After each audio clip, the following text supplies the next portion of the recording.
we need to become aware of our own patterns, and then to realize that God is calling us to something deeper. A lot of our responses are because we don't have, we're not at peace in ourselves. Because the world says, if you do this, then we will accept you. Whereas God says, you're my beloved son. You're my beloved daughter. There's nothing you need to do to get my love. But we don't believe that. We think that to get God's love, or to get love or acceptance, we've got to get a new outfit or whatever. So to begin to move towards the true self, we're needing to, as I said earlier, it's going to be uncomfortable. It's going to be what we least imagine. You know, what would Jesus see in us? He wouldn't compliment us on the size of our house. It wouldn't be important to him. But where we put ourselves out for somebody who is struggling, he would say, well done. So we need to discern our own motivations. I find often that the internal patterns we have got words that have got a particular energy. Like, I have to get the latest outfit, and there's a drivenness about it. Or somebody else at work was promoted above me, and there's a tenseness in my voice. There's a dissatisfaction in my attitude. Or why is the price of everything always going up? You can hear it in the tone, that there's something that is unhappy, unresolved, out of peace. Whereas when God is inviting us to become more real, he's saying, it's okay. It's okay, you can do it. You don't have to fight with life. You don't have to fight with reality.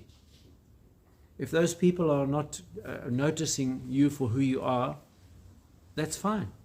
Leave them. Don't argue with them. Don't fight with them to get what you want or to prove a point. So I think the art of the internal self is the art of discerning where we're being invited to and where we land up. Because so much of our false self is like the trapped self. It's the self that keeps doing the same thing over and over again. Why do I always respond that? Why do I never? The shoulds, the oughts, the musts, the mustn'ts are all on the false self. The wanting to prove yourself, the wanting to avoid what you don't want. The false self has a particular feel, and we'll know it. If you just ask yourself now, when I'm in this situation, who of me is there?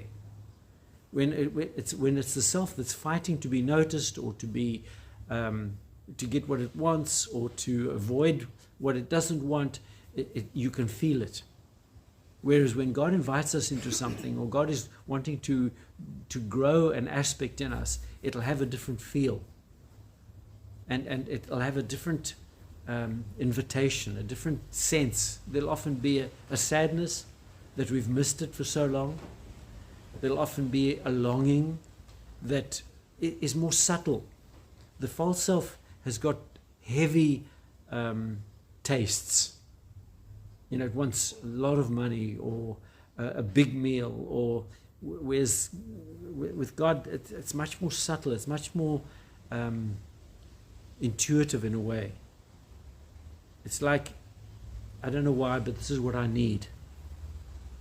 Whereas the other side is, I need this because when I get it, everyone will think I'm wonderful. So the inner voices tell us a lot about our movement. They're really telling about the state of our heart. The Bible speaks about the heart being the core of the self. And it says, what the heart is full of, the mouth overflows with. So listen to your own words. Am I moving in a direction where I'm becoming more self-compassionate, more caring, more considerate, more discerning? more empathetic? Or or my words sounding hard and critical and dismissive and depressed and angry? Not that any of those emotions are bad, but when they express themselves in a particular way, they often reveal that our false self is not getting its way and is insistent on its own way. So sometimes when we're moving towards our true self, remember that we hardly know what the true self looks like. It's almost like in the shadows. And the false self has grown so strong because all our lives it's being fed, it's being nurtured, and it's pushing in the world. So it's almost like buried the true self. And we hardly know what the true self looks like. But when we refuse to play the false self games, we come into an emptiness. I'm not going to do that anymore. I'm not going to pretend with those people. I'm not going to go there and smile or go to a party and drink 5 beers when I can't stand beer just to be approved of. Or, it's like we play so many social games or responses that actually don't nurture us. And to say, I'm not doing that anymore, we might well find we come into a place of almost like awkward silence. But very slowly we'll find that there's a deeper inner self that actually says, at last, I'm beginning to hear myself. I'm beginning to feel what I truly feel.